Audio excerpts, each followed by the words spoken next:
Hello everyone. My name is Tracy. Welcome to my YouTube channel. Today I am back, and this is a girl talk talking about motherhood. So today I have Corica and Tiffany with me, and Corica and I are collaborating on this. We are both all of us here are moms, but we just know that there are conversations that need to be had between moms.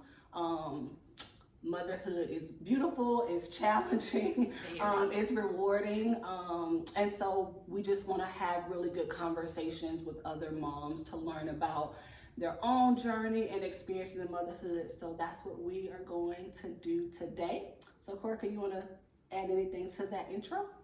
No, I think you got everything. All right, good. So today we have Tiffany with us, and she's gonna tell us a little bit about her story, raising her kids as a single mom. So before we get into that, Tiffany, just tell us your name, how many kids you have, and any other background information about yourself. Okay, my name is Tiffany Porter. I have 3 kids, Lenasia, Kentarius, and Melvin. Their ages are 22, 19, and 15. And I work at the Glen. So I've been there for 6 years. And navigating, the kids and them is kind of a challenge, but I make it work. Okay. So how old were you when you had your daughter? My daughter. I was 21 when I had my daughter. 21 years old. 21 years old when you had your first child. How did you, and I know I didn't put this question in there, but when you first found out that you were pregnant at 21, like what was your, what was that like for you at that age? Well, at that age, I was happy because I was with my high school sweetheart. So I was happy at the time. But I was also sad too because I didn't have my mother there with me. So it didn't hit me until my child was born, of what I'm gonna do. Okay, let's talk about your mom for a second. So how, at the time that you had your daughter, how long had it been since your mom passed? My mom passed away when I was 18. She passed away a week before I graduated high school.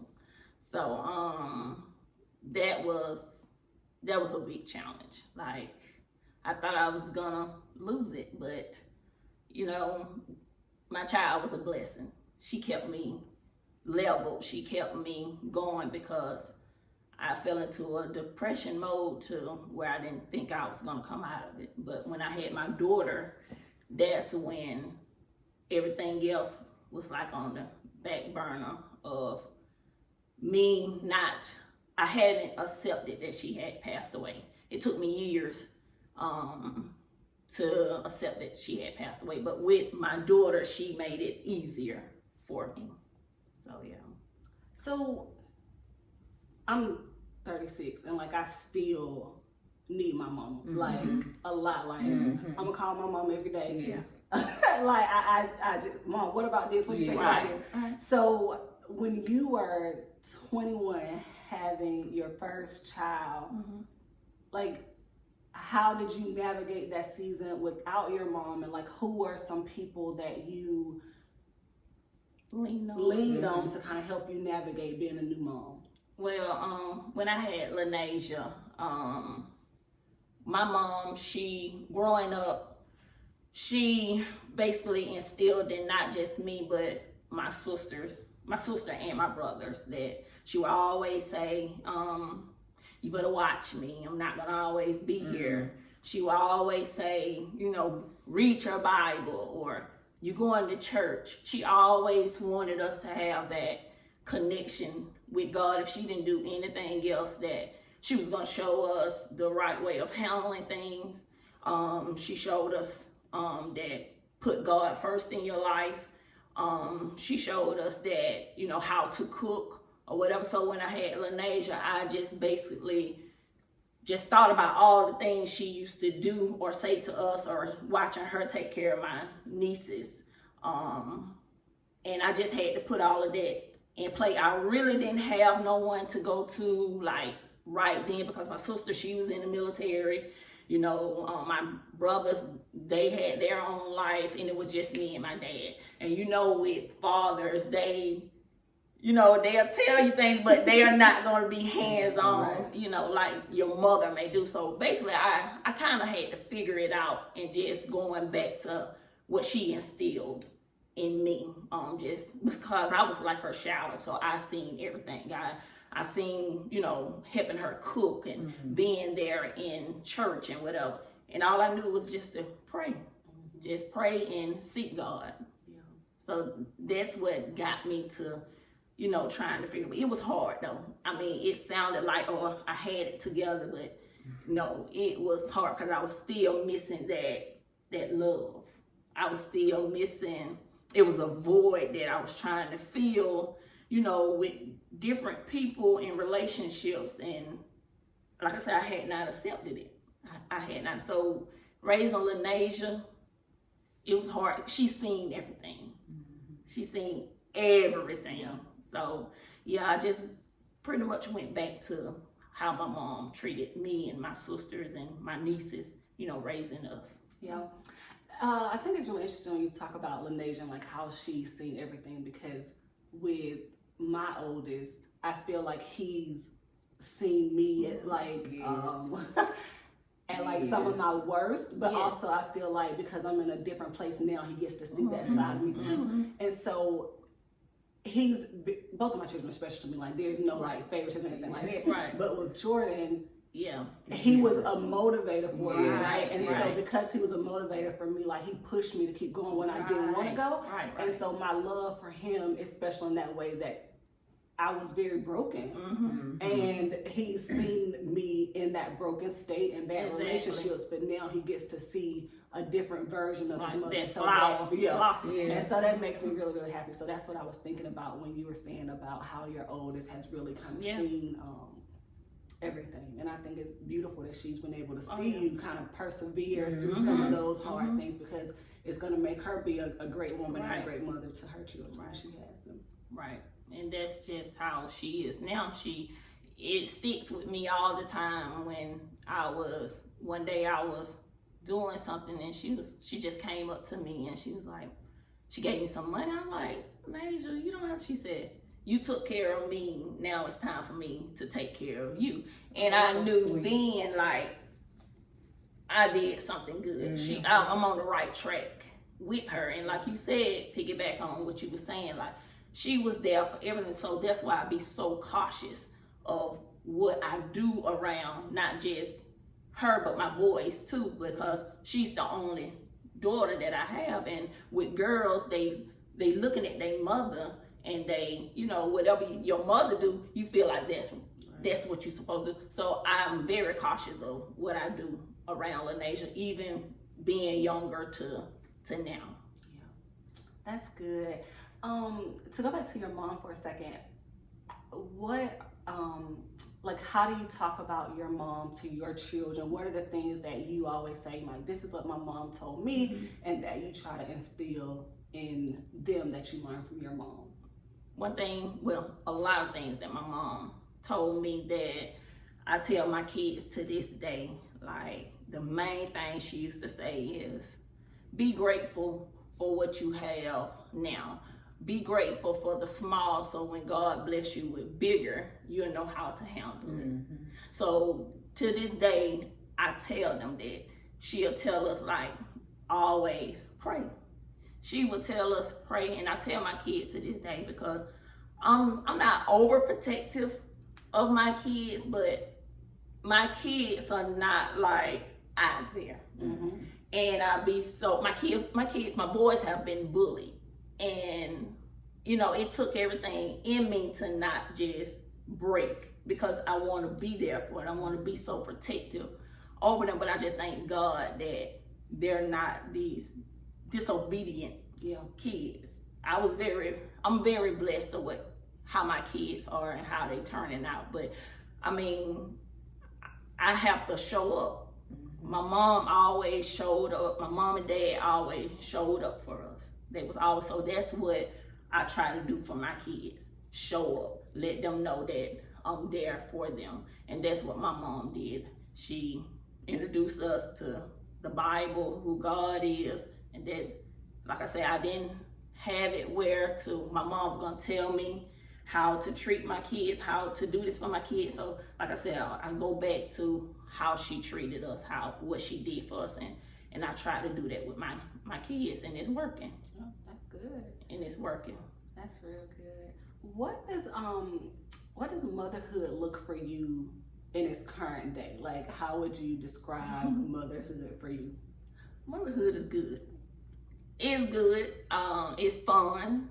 I have reached the top of the mountain. And the reason why I say that is because there at 8, Lanasia, she's grown, and she graduated. Kenterius, this is his year. He's about to graduate, and my baby boy, he's going to the 9th grade. But it's fun. We don't argue. They don't disrespect me. They don't even fight each other. They get along very well. So I couldn't want for nothing more. I mean, it's good. It's like, it's not a sister and brother relationship, but I know when I come home, like, everybody doing their thing, and when I call for that family meeting, I don't have to hear nothing like, oh, we don't want to do this, or we don't. It's everybody on one accord. Lanasia knows how to cook. My sons, they know how to cook. So it's not like when they see me have a busy day that I gotta go in there. I'm like, Mom, I cook for you. I'm like, thank you, Jesus. But it's good. It's good. It's good. That's beautiful. So now it's good for you. When they were younger, was that a much different story? It was, because it was plenty of time I thought that I wasn't gonna make it. Like, I would just go in the room and just close the door and just think about, like, how I'm gonna do this. It's just me. It's just me.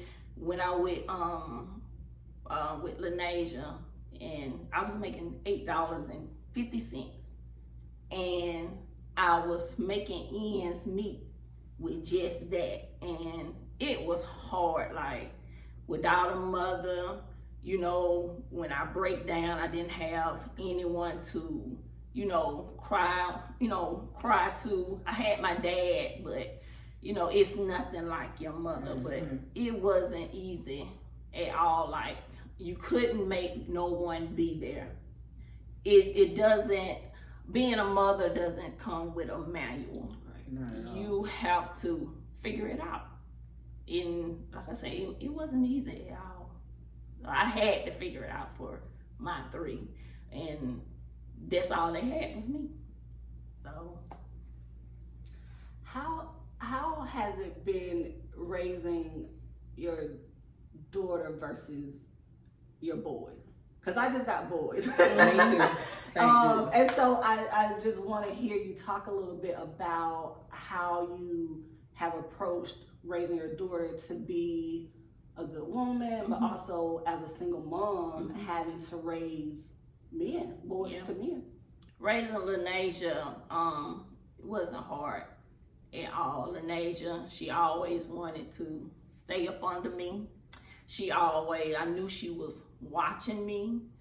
So at the age of, I think, 17, Lanasia wanted to get a job. She wanted to start working. So when she did start working, I always told her, do not spend your first check. Always have that check in the hole. Always have some money in the bank. And to this day, Lanasia, she's open-hearted. She's free-hearted. But she also knows when to make the right decision of when somebody either trying to handle her or trying to mistreat her. I'm more sensitive, but Lanasia is more, she will, like, it is what it is. I said what I said about it, and, I'm not gonna, argue about it. And I'm glad that she's like that, but I don't have to worry about Lanasia. because I know if something happened to me today, I know that she's gonna hold it down. She know how to pay bills. She know how to manage money. She know how to take care of family. She know how to choose what's important.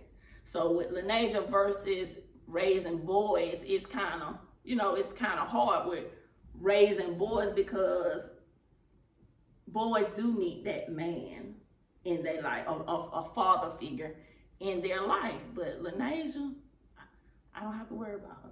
She's on point.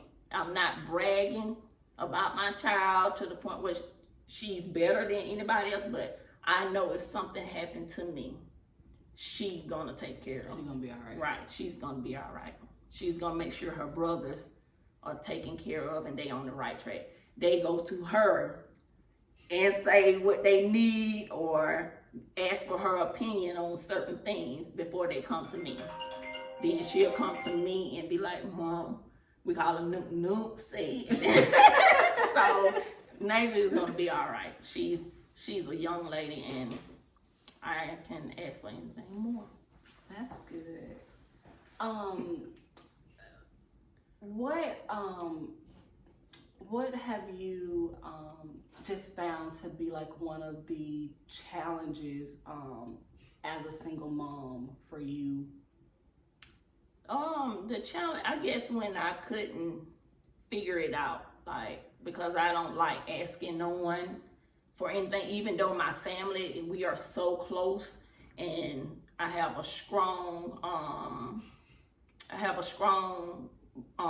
brothers and sister that I know that has my back. My dad has my, but I just can't fix it to where I have to go to people and I try to figure it out on my own. But the challenges I have had is trying to make someone be there when they don't want to.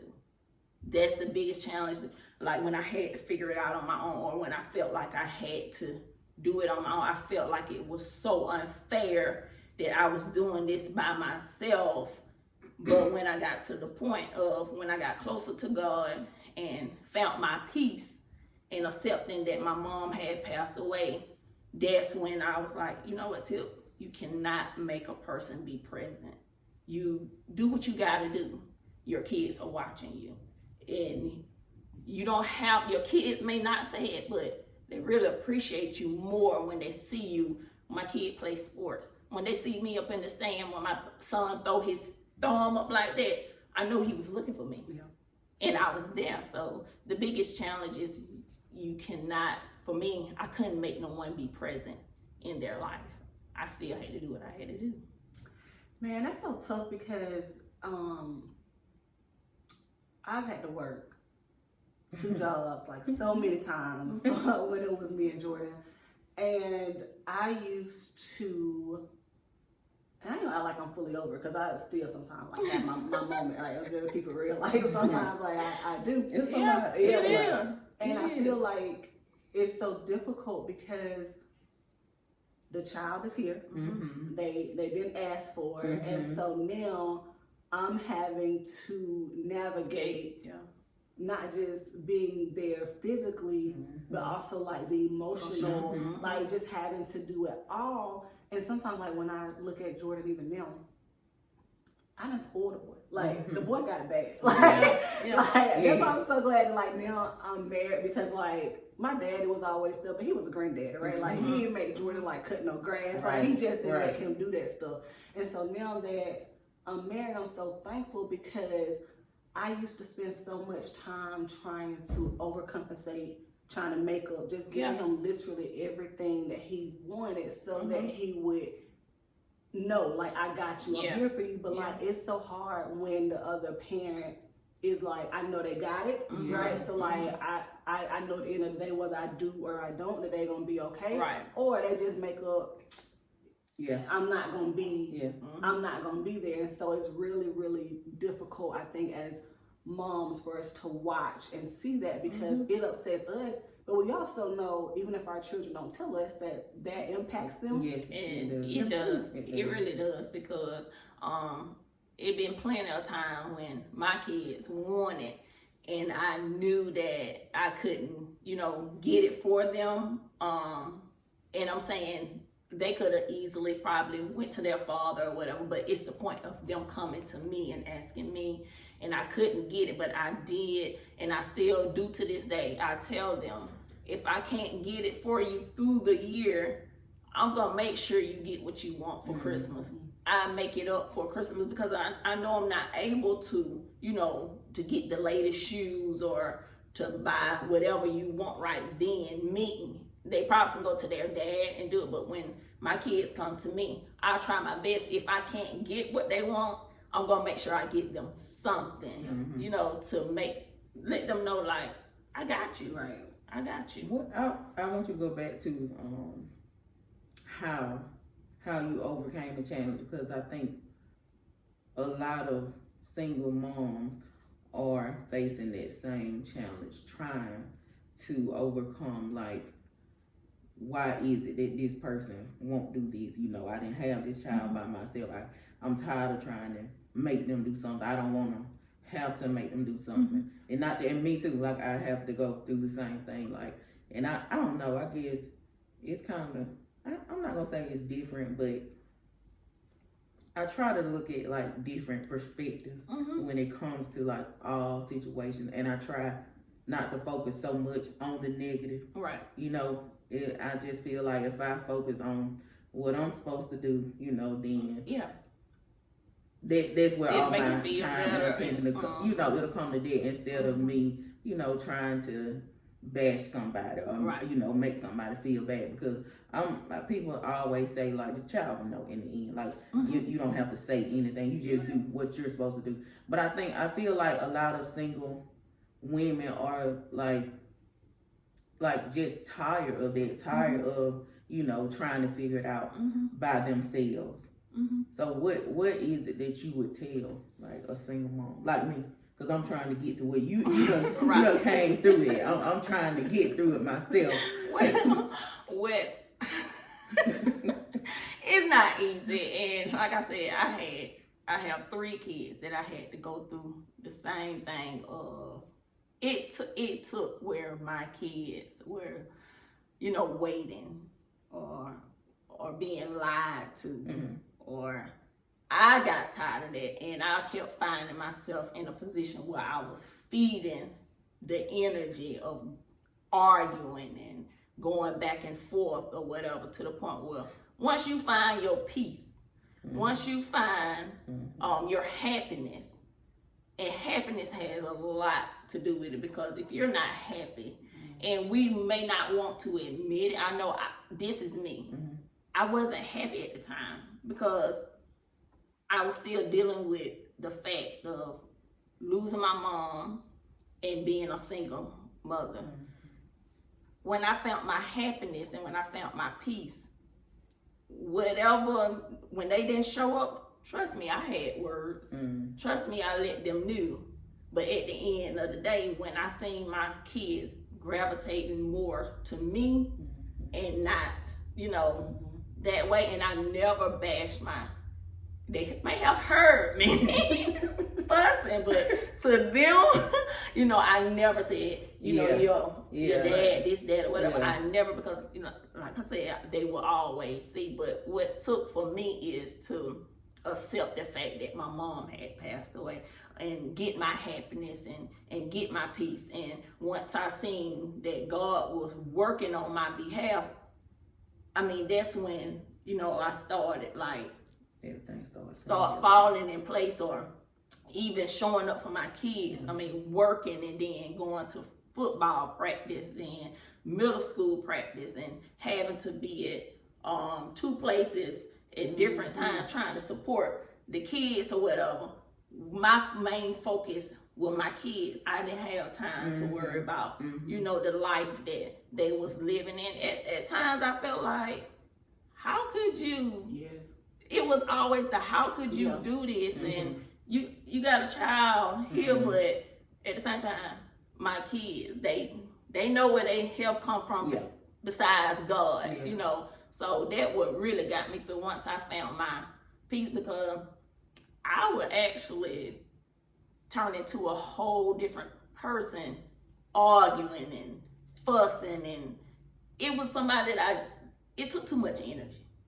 It took so much energy to where I would have to go behind closed doors and just cry, because that's one thing I try not to let my kids see me do is cry. And I haven't cried in a long time when it comes down to trying to figure things out with them, because like I said, everything that falls apart. But once you find your peace of mind and your happiness or whatever, that's when everything goes, because God gonna handle that. I agree.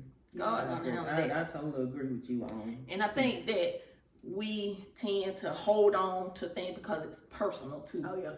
It's personal. It's very. Yeah. Especially when it comes to your kids, Yeah, like, it's definitely personal. It's personal. So yeah, that's what got me to this day. But I don't care what you got going over there, because right here, my kids, I know who's gonna take care of me. If something happened to me, I know that you gonna have to answer. Yeah. You gonna have to answer. That's all how I just look at it. But once you find your peace, and I'm so big on peace because you make better decisions. You think clearly with peace, and I have my peace.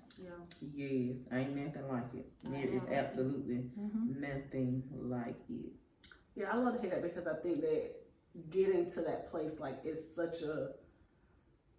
journey to get there, because you will walk around with like anger and resentment towards them for not being present, but then that just holds you back from God being able to do what He's trying to be for you, being able to be a better mother, because you worried about what they not doing, and you mad at them because you just think they should do so. I'm very happy to hear that. Yeah, me too. And I'm thankful that you said like it was God, because literally, if it had not been for my mama being so grounded in her faith, like, my situation probably would have went a totally different way. But when I promise you, I don't care what it is that I ever went through, my mom was like, you're gonna have to pray about it.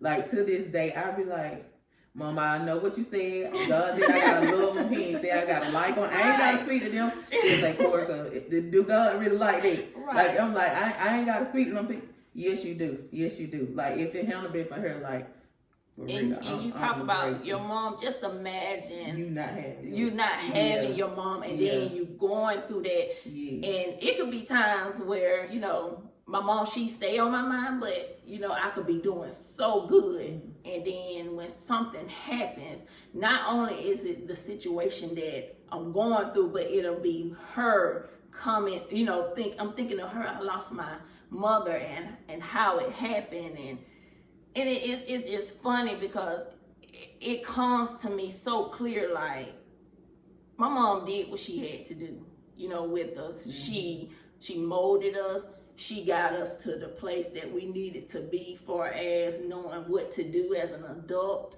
how to handle business, how to treat people. And I graduated. She knew I was graduating. So she passed away a week before I graduated, and she did her job. She did her job. She was a believer in God. She instilled it in us. So she did her job. I mean, I couldn't be, when I accepted the fact that my mom passed away, I couldn't be mad. I was so angry, like, because I didn't have the answers. But my mom, she did her job. It was time for her to go. It was her time, because what else did she need on earth? She was working at a job at Chipman Union. My mama wouldn't have knew what to do, because Chipman Union is all she knew. So, I just thank God that she did what she had to do for all her kids. She knew that what my brother was doing. My brother, a pastor, she seen that in him. Did she? Yes. He ran away from it. Wow. He kept running away from it, but yeah. So she moms did. know. Yeah, I mean, my dad a deacon in the church. I mean, my brother, he's the pastor of our church. My sister, she's very rooted in the word or whatever. And all of us know. So my family, we have that strong bond that can't nothing come against us to hurt us to where we can't come from it. Now, what would you say to your younger self? What would I say to my younger self? I would say, live, be happy. I would say it's okay to say no. Mm. I struggled with that when I was young. Like, I didn't want to hurt. I kind of still struggle with it now, but I was a people pleaser. I didn't want to hurt nobody's feelings. Even though I knew a person wronged me, I was still trying to make sure we good. Like, even if, they wasn't for me, I would tell my younger self, it's okay to say no, live, because and take your time, because this world will eat you up. Yes. It will eat, if you're not strong, if you're not patient, it will eat you up. It really will, because it's some cruel people in the world. Like, sometimes I be like, with people, I'm like, how could you? And then I go back to my kids, like, they father, sometimes I be like, this is your child. How could you? But I would tell the younger me to be happy, to live, and take your time. Because, girl. I know. All right. Now, what advice would you give a single mom right now? The advice I would give a single mom is get a connection with God. Know who God is. Once you get that connection with God, find your peace. I always talk about peace. And with your peace, like I say, you'll make more and better decisions. Live your life with no regrets. The good part of life. Single moms, show up for your kids, because they watching, they see you, they appreciate you. I would just say be happy. Be happy, and don't let no one steal your joy, because you are here for your kids. Do not let your kids take advantage of you. And the reason why I say take advantage of you, because you have a lot of single moms feel like they have to be their child friend, to where even if they do wrong, you supporting it. Yeah. You can't do that. As long as your kids see that you showing up for them, and you gonna put them in they position to where you wrong. Yeah. You wrong. You have to let them know, because there's some parents out here that they want to be their child's friend. Yeah. So I would just say that be there, show up for your kids, and you appreciate, and they will appreciate in them. Yeah. That's good. I just want to add to the being there for like holding them accountable. Mm-hmm. And it's like, I know this anyway, but like even from a professional note, so like I do HR. Mm-hmm. And the amount of people who can't handle accountability like blow my mind. Mm-hmm. And I just feel like there's no way that you were held accountable by your family. Yeah. If you coming into a job, it shows acting this way, shows. And when somebody try to tell you like you're wrong or you violated this policy, they can't handle it. Mm-hmm. Right. And I just be like, parents really be hurting their children more than helping them when they don't hold them accountable. So I think that's a really, really good tip for those single moms. So Clark, I don't know, did I miss something? Did you miss something, Clark? I don't think so. I'm so happy to talk to Tiffany, because we get to talk a lot. Like we really get to talk a lot. And I don't think you realize like how strong you are, like how your story will actually help somebody else. Like I said, is some single parents out there that still have their mother around and looking crazy, trying to figure out how I'm gonna do this, how I'm gonna take care of these kids by myself. And here you are, your kids or well, your oldest is already an adult, and then your other kids are halfway grown, and you've done it. So you're living proof that it can happen with God. It can happen. It can.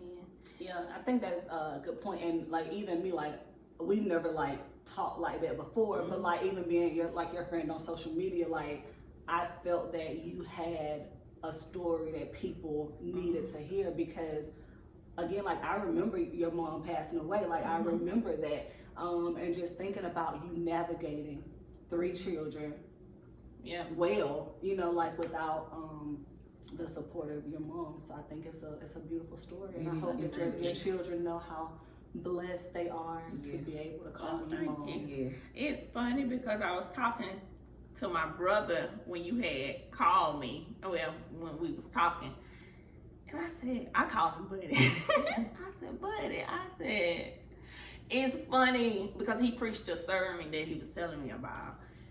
I said, it's funny that people do be watching you. I said, because little old me, I said, they could have picked anybody, you know. And he's like, Tip, he said, you doing something good. Ain't never, you know, everybody's not able to do what you do. And I'm sitting back looking at what I'm just raising my kids, and you know, when you first started your YouTube and I was watching it, and it came to me like, I really want a group of, you know, to talk to a group of women, you know, single women, because I do have a story. Everybody have a story. But once you start telling your story, and like I told her, I said, I'm an open book. I don't care who know what about me. If you want to know it, I will tell you. It's not a shame. And, you know, how I live my life, coming from, you know, losing my mom to now. Because once you tell your story, it makes you stronger. It make you want to do more. You feeding yourself, you know, to put yourself out there to help some. And I have a big heart, and I hope it helps somebody. A single mom that's about to give up. You know, I hope this helps someone to be stronger for your kid, because everybody can't handle pressure. That is true. Everybody can't handle. And like I said, I went in depression mode. I had to get on high blood pressure medication because of I couldn't accept the fact that, you know, my mom had passed away. And I even questioned God. You aren't even supposed to question God. I was asking why me. I knew it could happen, but who would think? You know, my mom was 50 when she passed away. So, you know, I'm just grateful that I have a platform, this platform, to talk about it, to get it, you know, and it helps me. It helps me a lot. And I know it'll help my kids, because they see me, and I tell them all day long, you know, that I appreciate them. But for them to see it on camera, video, to hear me say it, that I really, you know, I love my kids. I love my kids. So I hope this helps. And I'm proud of y'all for putting it out there. You know, more people, I mean, it's gonna grow. It's gonna grow from here. You keep doing what you do. It'll be the struggle.